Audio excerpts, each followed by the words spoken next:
last time we had an official interview, we talked about the whole suicide thing. And you said, and I'm always going to remember this, you said, it's never too late to quit. If you ever get tired of it, man, it's not too late to quit. You can always quit. If you get too tired of this shit, you can always quit. I feel like when I talk to you now, it's a different Brad.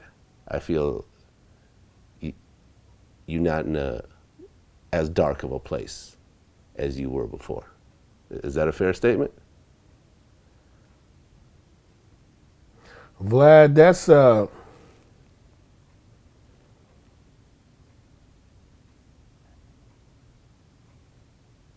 know how you have layers in your mind, layers in your brain. You know what I mean? Like that's in that layer. It's back there. You know.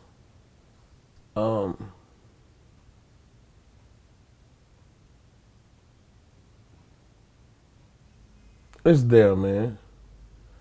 I can't say that I wanna. I still say it now. It's not too late to quit, but it's harder to live. It's easy as fuck to die. Try living. You might like how it ends up. But yeah, on any given Sunday, shit can get dark. Yeah. I'm in a different place, Vladdy. You know, thinking about it.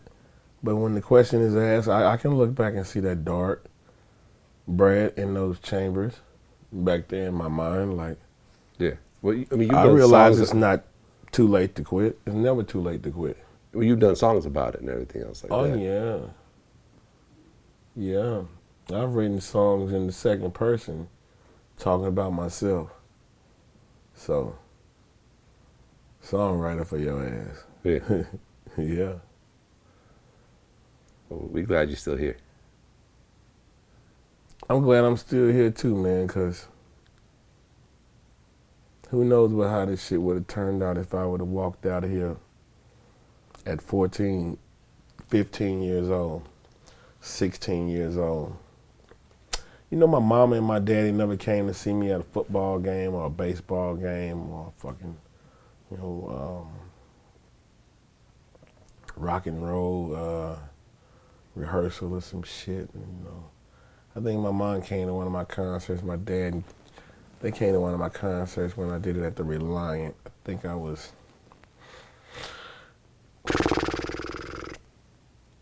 2004 or something for the first time, and I was probably almost 20 years in the business or some crazy shit like that. I can relate. My parents are the same way. They don't know what the fuck I do. They can't they really know what relate to the it. fuck I do now. But I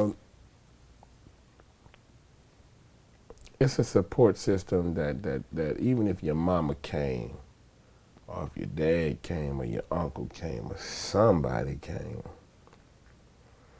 I don't think my family. My Uncle Rodney used to go with me to my concerts, when we were younger, and my Uncle Eddie would come, but Wayne would come sometimes. But it's just different when you got your mom or your dad to come see what you do. Yeah. To see how much people appreciate what you do. It's just kind of different. Yeah. And my grandmother has never seen me perform. Damn. Yeah, she's 87, so I'm probably gonna have to take her some footage.